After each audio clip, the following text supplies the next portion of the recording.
Hello everyone and welcome to my channel. It's Tsuki.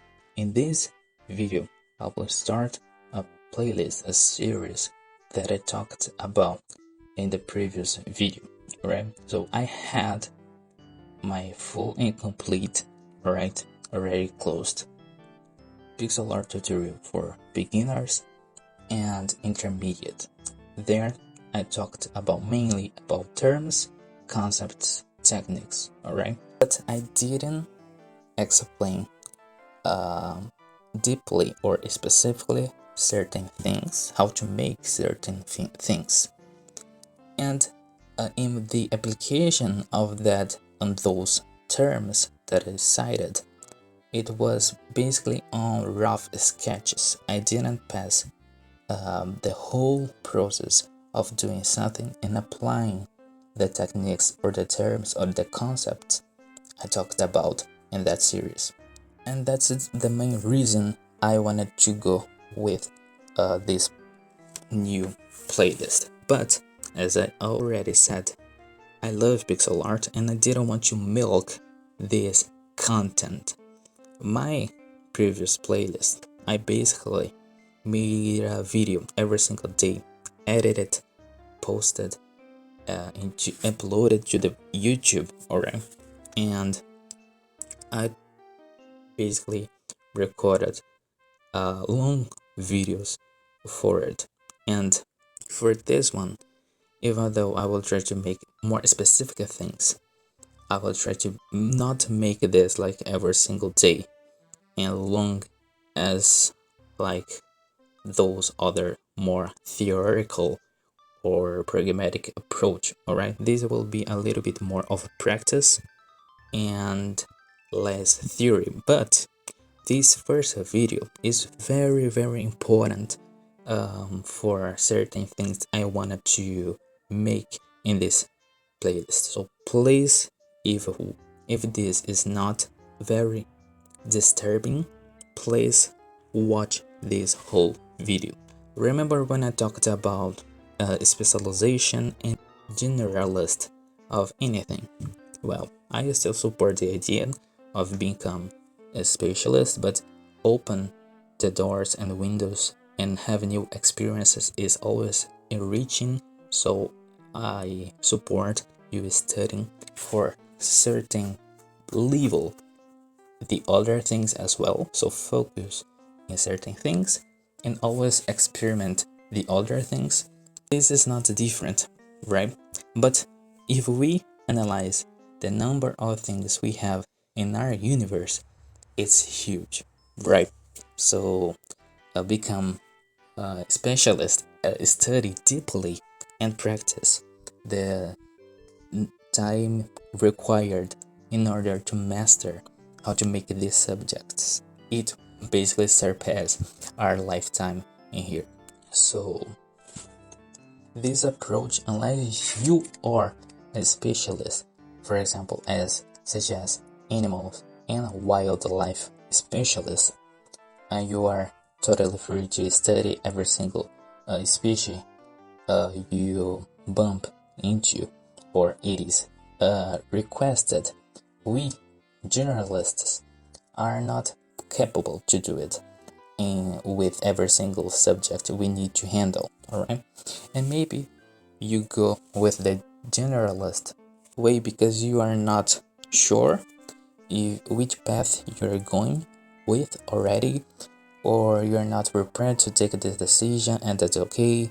Maybe you will as well, such as me, have to do everything, so you gotta be a generalist, and that's okay, and so on. Personal preference, whatever.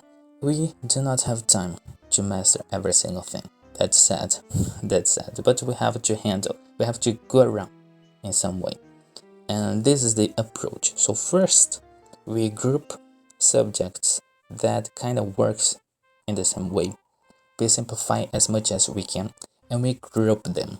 We highlight the difference between them. Usually are some is tertiary level of importance and some materials, but this is later. This is the last step.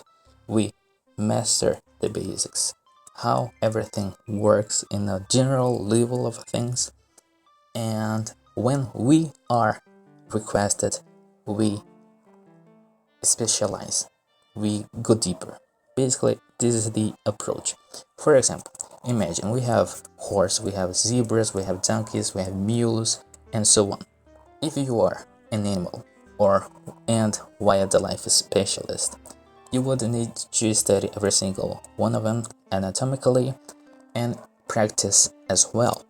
But since we are generalists in this case, alright, we will try to simplify as much as we can and have the most generic or common version of this subject that can be shared as much as we can across different subjects, highlight the difference between them, and then we will practice the general version of it, and we'll just get deeper if we are requested in any ways, because you want, because you are commissioned, because you are making a game for it, and so on.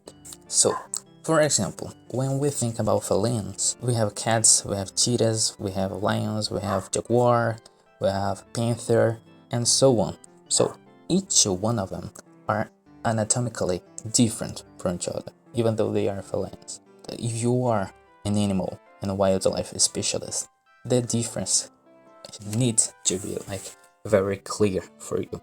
But since we are generalists, we will try to break down every single subject the most common possible and the fastest way possible as well, highlight the difference between them, and later, when we are requested, we are free to study, to go a little bit deeper into this difference, but our practice will focus only in the common part, right?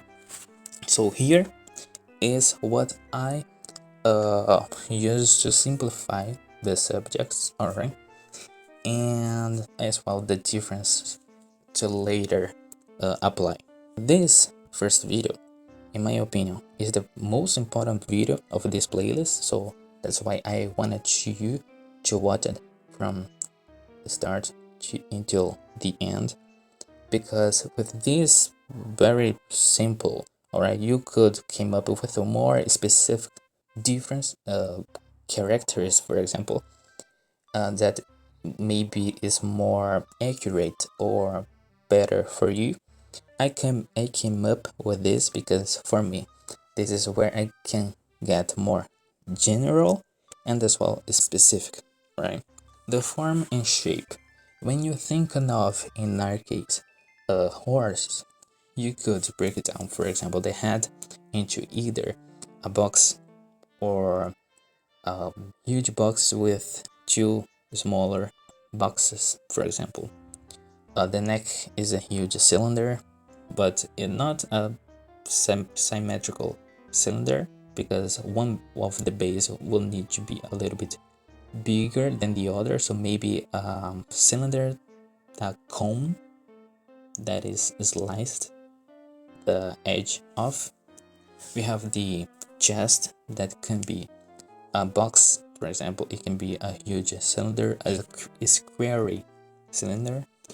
We have the lower back plus the abs, and that can be a smashed cylinder. We can break down the limbs as cylinders as well, maybe the elbows and the knees as pyramids or prisms, the paws or the feet as boxes, maybe the tail as well, but the tail is not as much as important, so I think this could be interpreted as a detail, right? So this is an example. So when we simplify in this way, this could be any one of the examples I cited: the horse, the zebra, the donkey.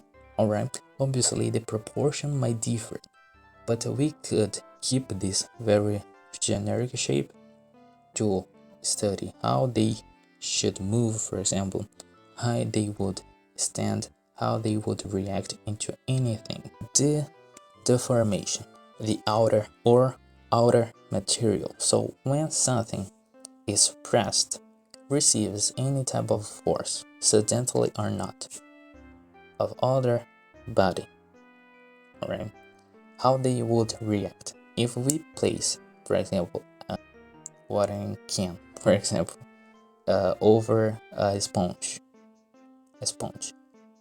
they would deform, right? If I place a watering can over a slime ball, for example, a slime monster, they would kind of deform as well. If I place a watering can in a wooden box, for example, they should not deform. They could collapse, but not deform. So this is the point. How the surface, not only the surface, but the whole body would change by outer force applied, or even the movement made by its own. So it is rigid, it is soft, it is elastic, the hollowness, or as I wrote, inner material. So if we think about the sponge, they have sort of very airy inside.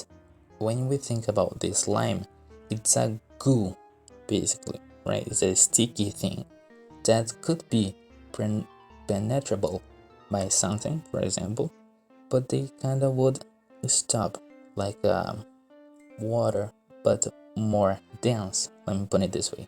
When we think about snail, for example, snail shells, the surface are rigid, but the inner, what is inside of the shell, the organs, all right?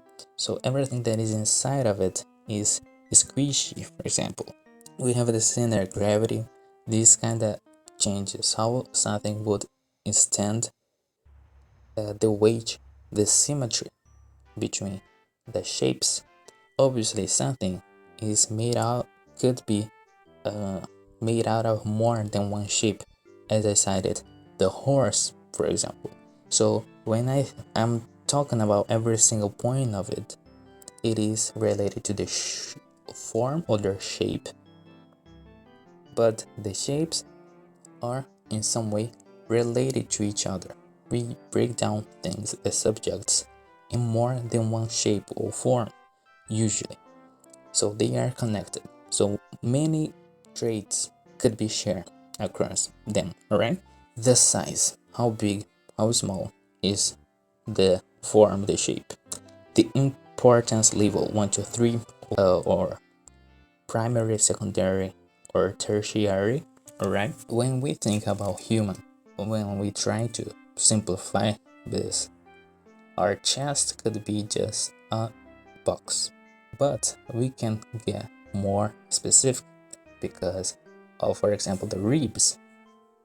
These would deform the box. When we think about the human head, for example, it could be a box, or it can be a sphere with a half box. It can be a sphere with half a sphere and a small box for the nose, and so on. So every single part, even though they could be essential for us, the importance level is how, with or without that form, the subject is readable, mainly the silhouette, because as I said in pixel art, this is our main focus, right? So when you think, for example, in a tree, if it has or not the leaves, if just thinking about the roots, the log, the branches, you could tell this is a tree. Maybe a dry, maybe a different tree that had the leaves fall, for example, but still being readable as a tree. So the leaves are not as much as important as the other parts. This is the point. And the edges. So even though we have the shapes, for example, the box and etc., the edges could be treated as it is own thing. So we are not, for example, conditioned into, say, for example, unicorn head is a box with a cone, for example. Maybe it could be just an edge of a box that is very sharp or round, depending on your unicorn. But this is the point. We do not need to specify, for example, it is a box, a mixture of a box plus a cylinder. Just say the edges are round or not. They are more outside of the body or more inner, and so on. Now, how the forms and shapes are related to each other are the connections. So when you're thinking about your fingers in the palm of your hand, basically they are under the skin different, but outside is the same, is under the same skin. So they are linked together, just as an example. So it could be treated as the same thing, connection. All right, I'm talking about the connection.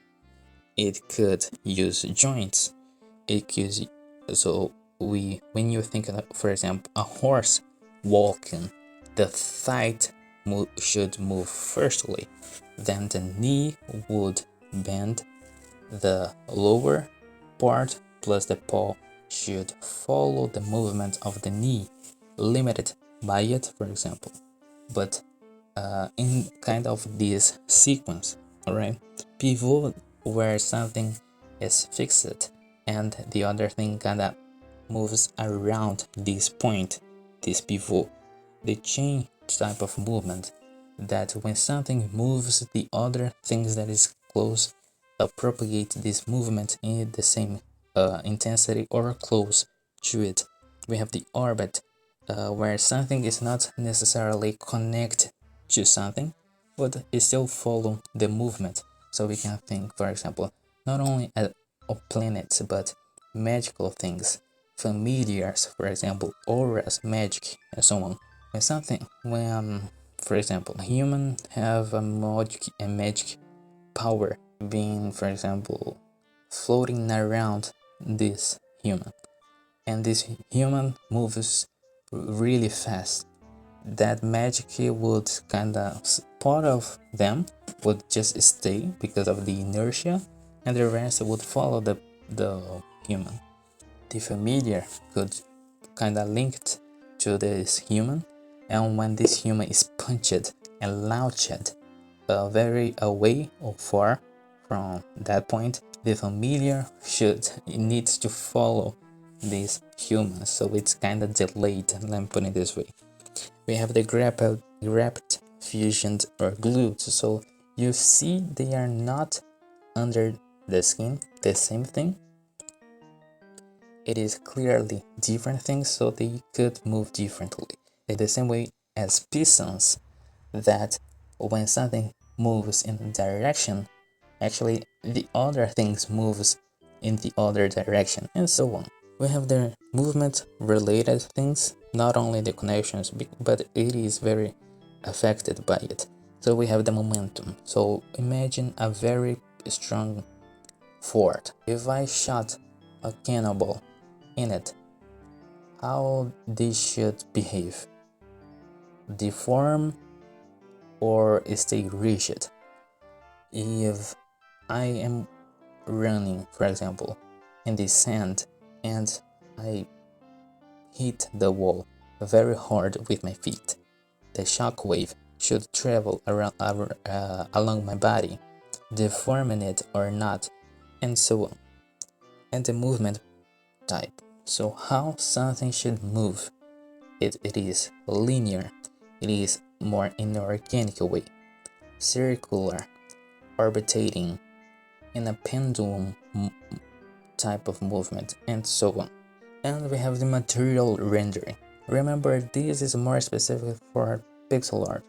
Obviously, you're totally able to handle them. Use this same idea for other digital arts or art in general, but the cluster idea is mainly useful for us pixel artists, but obviously you're totally free to use this into other type of art. All right, so we have the cluster, and its size, repetition, the regions this cluster is applied, the distribution. So how, far away the clusters are from each other, the shape of the cluster, the direction the cluster is implied, this peculiarity, the light decay, how fast something that is hit by a light just close to that, how fast it becomes dark, the light surface is scattering. So when a light is passing through it, how it behaves, the reflection of the light, the opacity, the translucency, the refraction. So when a light is passing through it totally, the light would change or not, and so on. So all of this stands for material, right? So now that we have this general approach of things, in the next videos I will try to make a specific tutorials using this idea, breaking down the subject and highlighting these parts. Alright, so thanks for watching and I see you in the next video. Bye.